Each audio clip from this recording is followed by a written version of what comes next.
Afghanistan versus Pakistan.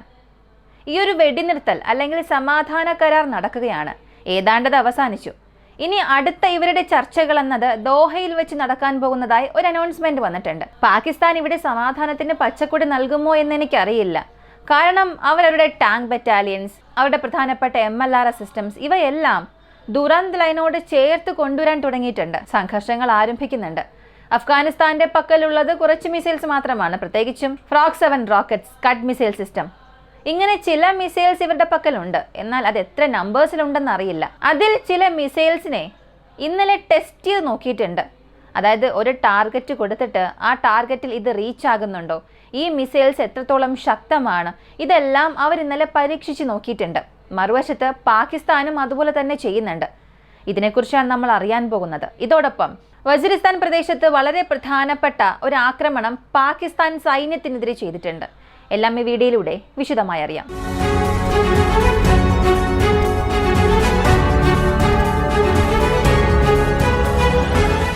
North വസീറിസ്ഥാനിലുള്ള khadi military ക്യാമ്പിൽ ഇന്നലെ രാവിലെ ഒരു തീവ്രവാദ ആക്രമണം നടക്കുന്നു. ഈ ആക്രമണം ആ ആർമി ക്യാമ്പിന്റെ ഔട്ടർ വാൾസിനെ ലക്ഷ്യം വെച്ച് വെടിമരുന്നുകളടങ്ങിയ ഒരു വാഹനം ആ മതിലിലേക്ക് ഇടിച്ച് പൊട്ടിത്തെറിക്കുന്നു. ഇങ്ങനെ പൊട്ടിത്തെറിച്ചതിനു ശേഷം തെഹ്രിക്ക് താലിബാൻസിലുള്ള 2 പേർ അതിനുള്ളിലേക്ക് നുഴഞ്ഞു കയറുന്നു. അടുത്തൊരു 5 പേർക്ക് അപ്പം തന്നെ ജീവൻ നഷ്ടപ്പെട്ടു എന്നൊരു വാർത്ത വന്നു. മറ്റൊരു ഭാഗത്തുനിന്നും റിപ്പോർട്ട് വന്നത് ഈ എക്സ്പ്ലോസീവ്സ് പൊട്ടിത്തെറിച്ചത് കൊണ്ടാണ് 5 പേർ മരിച്ചത്. അകത്തേക്ക് നുഴഞ്ഞു കയറിയവർ കാരണം യാതൊരു ആപത്തും ഇല്ല. അവർ അകത്തേക്ക് കയറാൻ ശ്രമിച്ചപ്പോൾ തന്നെ അവരെ വെടിവെച്ച് വീഴ്ത്തി എന്ന വാർത്ത പുറത്തു വന്നു. അപ്പോൾ എന്തെങ്ങനെയായാലും ഈ 2 വാർത്തകളിൽ ഏത് കൺഫേം ചെയ്യണം എന്നറിയില്ല. തെഹ്രിക്ക് താലിബാൻസിന്റെ ഭാഗത്തുനിന്നും പറഞ്ഞത് അകത്തേക്ക് നുഴഞ്ഞു കയറി 5 സൈനികരെ കൊന്നു എന്ന് പറഞ്ഞു. പാകിസ്ഥാൻ ഭാഗത്തുനിന്ന് പറഞ്ഞത് നുഴഞ്ഞു കയറാൻ ശ്രമിച്ചപ്പോൾ തന്നെ 2 പേരെയും കൊന്നു. എക്സ്പ്ലോസീവ്സ് പൊട്ടിത്തെറിച്ചത് കൊണ്ടാണ് അവിടെ ഒരു മരണനിരക്ക്, സൈനികർ മരിച്ചത് എന്ന്. പാകിസ്ഥാനിൽ മരണനിരക്കുണ്ട്, അവിടുത്തെ സൈനികർ മരിച്ചിട്ടുമുണ്ട്. രാത്രി കഴിഞ്ഞു. രാവിലെ വന്ന റിപ്പോർട്ടിൽ കൺഫേം ചെയ്യുന്നത് 9 പേരോളം അവിടെ മരിച്ചിട്ടുണ്ടെന്ന്. ഈ കൗണ്ട് വീണ്ടും അധികമാകാൻ സാധ്യതയുണ്ടെന്നും പറയുന്നു. വീണ്ടും ഒരു അറ്റാക്ക് ഇന്നലെ തെഹ്രിക്ക് താലിബാൻസ് ഇതേ പാകിസ്ഥാനെതിരെ ചെയ്തിട്ടുണ്ട്. മൗണ്ട് ആഗീഷ, ഇത് ബാജ്പുരിയിലുള്ള ഒരു പ്രദേശമാണ്. ഇവിടെയും ഒരു പ്രധാനപ്പെട്ട സൈറ്റിനെ നോക്കി സ്ഫോടക വസ്തുക്കൾ കൂടുതലുള്ള ഒരു വാഹനത്തെ പൊട്ടിത്തെറിപ്പിച്ചിട്ടുണ്ട്. എന്നാൽ ഇതിൽ മരണനിരക്കൊന്നും തന്നെ ഇല്ല. ഇതിന്റെ ഉത്തരവാദിത്വവും തെഹ്രിക്ക് താലിബാൻസ് ഏറ്റെടുത്തിട്ടുണ്ട്. അഫ്ഗാനിസ്ഥാനും പാകിസ്ഥാനും ഇടയിൽ ഏറ്റുമുട്ടൽ നടന്നപ്പോൾ തന്നെ പറഞ്ഞൊരു കാര്യമായിരുന്നു, താലിബാൻസുമായി ഇവർ കഴിയുന്നത്ര ശത്രുത പുലർത്താതിരിക്കുന്നതാണ് നല്ലത്.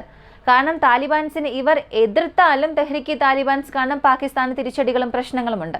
ഇനി താലിബാൻസുമായി ഇവർ അനുകൂലിച്ചു പോയാലും ഇൻഡയറക്റ്റായി തെഹ്രിക്ക് താലിബാൻസ് വഴി ഇവർക്ക് ഒരുപാട് പ്രശ്നങ്ങളുണ്ട്. അപ്പോൾ എന്ത് ചെയ്താലും പാകിസ്ഥാൻ തെഹ്രിക്ക് താലിബാൻസ് കാരണം അടി വാങ്ങും. ഈ സമയത്ത് താലിബാൻസിന്റെ പക്കൽ നിന്നും തെഹ്രിക്ക് താലിബാൻസിലേക്ക് വരുന്ന സഹായം, അഫ്ഗാനിസ്ഥാനിൽ നിന്നും ദുരന്ത് ലൈൻ ക്രോസ് ചെയ്ത് വരുന്ന ഈ സഹായമെല്ലാം വർദ്ധിക്കുന്നുണ്ട്. ഇന്നലെ പാകിസ്ഥാൻ സർക്കാർ ഒഫീഷ്യലായ ഒരു പത്രക്കുറിപ്പിൽ പറഞ്ഞത് തെഹ്രിക്ക് താലിബാൻസിന്റെ പക്കൽ നിന്ന് വരുന്ന സഹായം കഴിഞ്ഞ ഒരാഴ്ചയിൽ വളരെ അധികമായിട്ടുണ്ട്. 48 സ്ഥലങ്ങളിൽ ഈ അതിർത്തി ലംഘനങ്ങൾ നടന്നിട്ടുണ്ട്. 48 സ്ഥലങ്ങളിലും താലിബാൻസ് കവർ ഫയറിംഗ് ചെയ്യുകയാണ്. ഒരു സ്ഥലത്ത് വെടിവയ്പ് നടത്തുകയും അവിടെ ശ്രദ്ധ തിരിപ്പിച്ചു വിട്ടിട്ട് മറ്റു വശങ്ങൾ വഴി ഇവർക്ക് ആവശ്യമായ ആയുധങ്ങളും ഇവർക്ക് ആവശ്യമായ സ്ഫോടക വസ്തുക്കളും അഫ്ഗാനിസ്ഥാനിൽ നിന്നും ഇവിടെയുള്ള തെഹ്രിക്ക് താലിബാൻസിലേക്ക് അയച്ചുകൊണ്ടിരിക്കുന്നു. ഇതിലൂടെ ലഭിക്കുന്ന ആയുധങ്ങൾ കാരണം പാകിസ്ഥാന് എതിരെയുള്ള പോരാട്ടത്തിൽ ഇവർ ഏർപ്പെടുകയാണ്.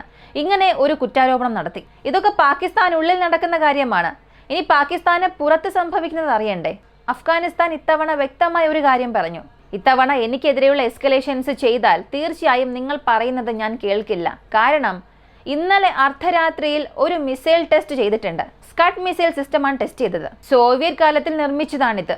ഈ സീരീസിലുള്ള മിസൈൽസ് ലോകത്തിലുള്ള പ്രധാനമായും ഇസ്ലാമിക രാജ്യങ്ങളിൽ, ഡോമിനന്റ് ആയിട്ടുള്ള രാജ്യങ്ങളിലുണ്ട്. പ്രധാനമായും ഇറാന്റെ പക്കലുണ്ട്. അവസാനമായി വന്ന അപ്ഡേറ്റഡ് ന്യൂസ് അനുസരിച്ച് 24 ലോഞ്ചേഴ്സോളം അഫ്ഗാനിസ്ഥാനുള്ളതായി പറയപ്പെടുന്നു. ഇതവിടെ എത്താൻ പ്രധാനപ്പെട്ട കാരണമായി മാറിയത് സോവിയറ്റ് അഫ്ഗാൻ വാർ നടന്നല്ലോ. ആ സമയത്ത് 200-ലധികം ലോഞ്ചേഴ്സിൽ ഈ മിസൈൽസ് മാത്രം ഉപയോഗിച്ച് സോവിയറ്റ് താലിബാൻ ഫോഴ്സസിനെതിരെ ആക്രമണം നടത്തിയിട്ടുണ്ട്. ആ യുദ്ധത്തിൽ അവർ പരാജയപ്പെട്ടതിനു ശേഷം ഒരുപാട് യൂണിറ്റ്സ് ഇവർ ക്യാപ്ചർ ചെയ്യുന്നു. അതിനുശേഷം വീണ്ടും അവിടെ ഭരണമാറ്റം സംഭവിക്കുന്നു. അമേരിക്കൻ സൈന്യം അകത്തേക്ക് വരുന്നു. അവസാനമായി വന്ന വാർത്ത 24 ലോഞ്ചേഴ്സ് അവിടെ ഉണ്ടെന്നാണ്. അമേരിക്ക ഇത് ഉപേക്ഷിച്ചിട്ട് പോയതിനു ശേഷം ഈ എല്ലാ ലോഞ്ചേഴ്സ്, അതിന്റെ മിസൈൽസ് താലിബാൻസിന്റെ കൺട്രോളിലേക്ക് വന്നിട്ടുണ്ട്. കൂടാതെ സ്റ്റെല്ല പോലുള്ള ചില വിമാന വിരുദ്ധ മിസൈലുകളും ഇവരുടെ പക്കലുണ്ട്. ഫ്രോഗ് 7 എന്ന ഒരു റോക്കറ്റ് ആർട്ടിലറി സിസ്റ്റവും ഇവരുടെ പക്കലുണ്ട്. ഇതിനെക്കൊണ്ട് മാക്സിമം എത്രത്തോളം ടാർഗറ്റ് എൻഗേജ് ചെയ്യാൻ കഴിയും?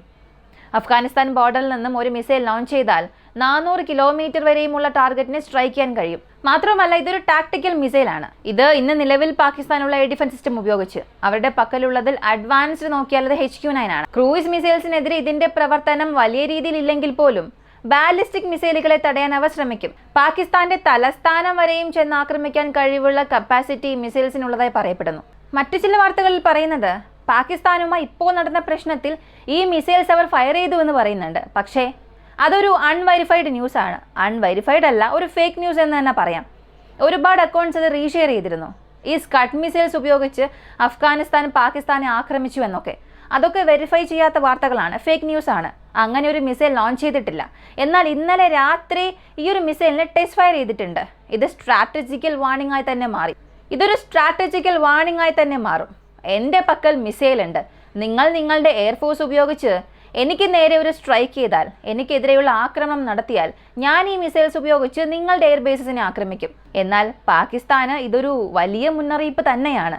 ഇന്ത്യയുടെ പക്കൽ നിന്നും ഒരു തിരിച്ചടി വാങ്ങിയാൽ അത് അഭിമാനത്തോടു കൂടി പറയാൻ സാധിക്കും, ഇന്ത്യയുടെ പക്കൽ നിന്നാണ് അടി വാങ്ങിയത് എന്ന്. ഒരു പക്ഷേ അഫ്ഗാനിസ്ഥാന്റെ ഈ മിസൈൽസ്, അവിടെ നിന്ന് തിരിക്കുന്ന ഈ സ്കഡ് മിസൈൽസ് പാകിസ്ഥാൻ എയർബേസിൽ ഒരു നാശം വരുത്തുകയാണെങ്കിൽ അതിനേക്കാൾ അപമാനപ്പെടേണ്ട മറ്റൊരു കാര്യമേ ഉണ്ടാവുകയില്ല. അപ്പോൾ പാകിസ്ഥാൻ ഇക്കാര്യത്തിൽ കെയർഫുള്ളായി പെരുമാറേണ്ടത് അത്യാവശ്യമാണ്. മാത്രമല്ല ഇതിന് പിന്നിൽ നിൽക്കുന്നത് അമേരിക്കയാണ്.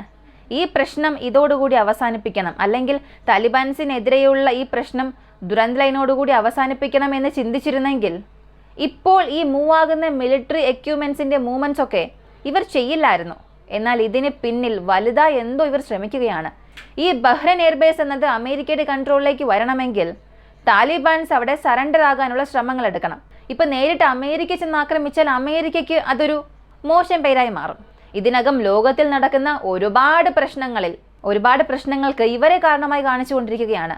റഷ്യ ഉക്രൈനിൽ ആരംഭിച്ച് ഇറാൻ ഇസ്രായേൽ, ഇറാൻ ഹൂത്തീസ്, ഇങ്ങനെ എല്ലാ കാര്യങ്ങളിലും അമേരിക്കയുടെ ഇൻവോൾവ്മെന്റ് ഉണ്ട്. മാത്രമല്ല 20 വർഷം അഫ്ഗാനിസ്ഥാൻ താലിബാൻസിന്റെ പക്കൽ നിന്നും തിരിച്ചടി വാങ്ങിയ ഒരു എക്സ്പീരിയൻസും അമേരിക്കയ്ക്കുണ്ട്. അപ്പോൾ സേഫായ ഒരു ഗെയിം പ്ലേ ചെയ്യണം. നേരിട്ട് ഞാൻ അവിടെ കയറിയാൽ താലിബാൻസിന്റെ റെസിസ്റ്റൻസ് വീണ്ടും അധികമാകും. അവരെ അത്ര പെട്ടെന്ന് വീഴ്ത്താനും കഴിയില്ല. കാരണം അവർക്കും ഒരുപാട് എക്സ്പീരിയൻസ് ഉണ്ട്. ഗൊറില്ല വാർഫെയറിൽ അവരെ വീഴ്ത്താൻ മറ്റാരും തന്നെ ഇല്ല. അങ്ങനെ ഒരു സാഹചര്യത്തിൽ ഇനി എന്തൊക്കെ ചെയ്യാൻ സാധിക്കും? ശരി, നമുക്ക് ഒരു അടിമയുണ്ടല്ലോ, അവനെ വെച്ചുകൊണ്ട് തന്നെ കരുനീക്കങ്ങൾ ചെയ്യാമെന്ന് ചിന്തിച്ച് അഫ്ഗാനിസ്ഥാനെതിരെ പാകിസ്ഥാനെ വെച്ചാണ് അമേരിക്ക കളിക്കാൻ തുടങ്ങിയത്. ഇവർ ചെയ്യുന്ന ഈ മിലിറ്ററി കോൺവോയ്, ഈ ടാങ്കിന്റെ മൂവ്മെന്റ്സ് എല്ലാം നോർത്ത് വെസ്റ്റ് പ്രദേശങ്ങളെ മാത്രം ലക്ഷ്യം വെച്ച് നടക്കുകയാണ്. അവിടെ ബലൂചിസ്ഥാൻ, ആ പ്രദേശങ്ങളിലൊന്നും വലുതായി ഏതൊരു മൂവ്മെന്റ്സും ഇല്ല. അപ്പോൾ ഇവയെല്ലാം കാണിക്കുന്നത് ഇവരുടെ ഈ മിലിറ്ററി സെറ്റപ്പ് എല്ലാം ബഹ്റൈൻ എയർബേസ് ഉള്ള പ്രദേശങ്ങളെ നോക്കിയാണ് കൊണ്ടുപോകുന്നത്. ഇതിപ്പോൾ അമേരിക്കയ്ക്ക് ഒരു ആഡഡ് അഡ്വാൻറ്റേജായി മാറും. പാകിസ്ഥാനെ സഹായിക്കുകയും ചെയ്യാം, അതേസമയം ഇറാനെ നിരീക്ഷിക്കാനും കഴിയും. ഇപ്പോൾ ഒരു ഹെവി സ്ട്രൈക്സ് നടക്കുമ്പോൾ താലിബാൻസ് കാരണം പാകിസ്ഥാനെതിരെ ഒരു വലിയ വിജയമൊന്നും അവിടെ രജിസ്റ്റർ ചെയ്യാൻ കഴിയില്ല. അതായത് ഈ പാകിസ്ഥാൻ അഫ്ഗാനിസ്ഥാനെ ക്യാപ്ചർ ചെയ്യും എന്നല്ല പറയുന്നത്. പാകിസ്ഥാന്റെ പക്കൽ എല്ലാം ഉണ്ട്. അവരുടെ പക്കലുള്ള ഫോഴ്സസ്, പ്രോപ്പർ പ്രോട്ടോകോൾ എല്ലാം തന്നെയുണ്ട്. അവരുടെ പക്കൽ സീരീസ് ഓഫ് വെപ്പൺസ് ഉണ്ട്. എന്നാൽ ഇവിടെ എതിർവശത്ത് നിൽക്കുന്ന താലിബാൻസിന്റെ പക്കൽ, പാകിസ്ഥാനെ എതിരെ യുദ്ധം ചെയ്യുന്ന താലിബാൻസിന്റെ പക്കലും വെപ്പൺസ് ഉണ്ട്. അവരുടെ പക്കലുള്ളതെല്ലാം റോക്കറ്റ് ലോഞ്ചേഴ്സ്, ചെറിയ ചെറിയ മിസൈൽസ് മാത്രമാണ്. പ്രോപ്പറായ ഒരു എയർഫോഴ്സ് അവരുടെ പക്കലില്ല. ഇവരെ കൊണ്ടുപോയി വന്ന് ഡ്രോപ്പ് ചെയ്യുന്നതിനൊക്കെ പ്രോപ്പറായ മിലിറ്ററി എക്യുപ്മെന്റ്സ് ഒന്നും തന്നെ ഇല്ല, ഹെലികോപ്റ്റേഴ്സ് ഒന്നുമില്ല. അപ്പോൾ ഇനിഷ്യൽ സ്റ്റേജസിൽ റാപ്പിഡായ ഒരു വിജയം പാകിസ്ഥാനെ കൊണ്ട് ക്ലെയിം ചെയ്യാൻ കഴിയും. പക്ഷേ അത് അവരെ കൊണ്ട് ഹോൾഡ് ചെയ്യാൻ കഴിയില്ല.